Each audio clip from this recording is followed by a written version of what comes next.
বিগত বৰ্ষসমূহৰ দৰে এই বছৰ কলিয়াখাই থানাত দৌল উৎসৱৰ প্ৰতি বছৰৰ দৰে এই বছৰ দৌল উৎসৱ পাতিছে আৰু ইয়াত বিশেষকৈ হাজাৰ হাজাৰ মানুহৰ সমাগম ঘটে আৰু ইয়াত বিভিন্ন অনুষ্ঠান অনুষ্ঠিত কৰা হয়। এতিয়া আপোনালোকে চাই আছে দিহানাম চলি আছে, তাৰপিছত অলপ পাছত সাংস্কৃতিক অনুষ্ঠানৰ অনুষ্ঠিত হ'ব, বিভিন্ন অনুষ্ঠান অনুষ্ঠিত হয়। গতিকে ইয়াত হাজাৰ হাজাৰ মানুহৰ সমাগম ঘটে। ইয়াত আচলতে আগৰ পৰাই ছদিনীয়া কাৰ্যসূচী অনুষ্ঠিত হৈ আহিছে আৰু এই বছৰো সেই ব্যতিক্ৰম নহয়। তাৰমানে তাৰ আজিৰ দিনটোত আমাৰ আজিতো প্ৰথম মানে হৈছে, যোৱাকালিও হৈছিলে অৱশ্যে। যোৱাকালি আমাৰ মেঘদা হৈ গৈছে। আমাৰ প্ৰথম কাৰ্যসূচী মানে কালি মেঘদা। আজি ৰাতিপুৱাৰ পৰা ধৰি লওক আমাৰ আছিলে এইটো ৰাতিপুৱাই মানে প্ৰাৰ্থনা আছিলে।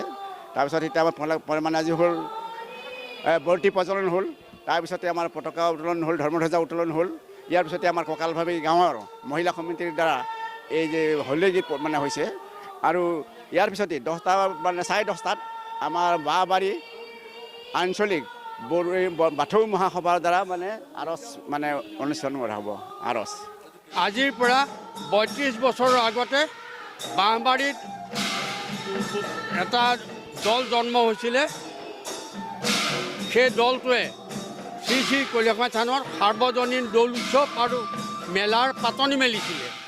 তাকে অনুকৰণ কৰি আহি আজি 32তম বৰ্ষত ভৰি দিছে।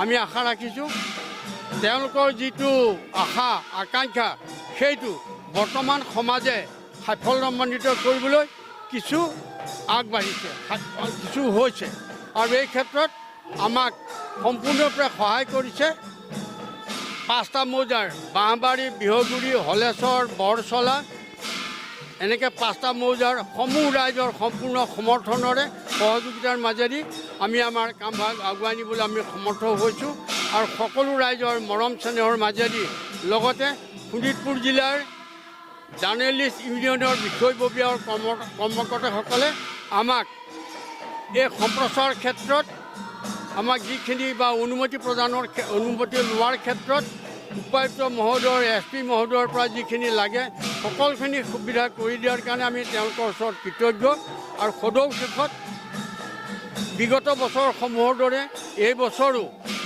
অসমৰ বিভিন্ন প্ৰান্তৰ পৰা ব্যৱসায়ী বন্ধু বান্ধৱীসকল আহিছে। আমি আশা ৰাখিছোঁ বিগত বছৰতকৈও এইবাৰ মেলাৰ সৌষ্ঠৱ বাৰু বাঢ়িব পাৰে বুলি আমি আশা ৰাখিছোঁ, কাৰণ ব্যৱসায়ীসকল বহুত আগতকৈ বহুত বেছিকৈ আহিছে। গতিকে আমি কোনো অপ্ৰীতিকৰ পৰিস্থিতিৰ সৃষ্টি নোহোৱাকৈ যাতে তেওঁলোকক আমি শেষ দিনটোলৈকে শুশ্ৰূষা কৰি বিদায় দিব পাৰোঁ, সেইটোৱে আমি ভগৱানৰ ওচৰত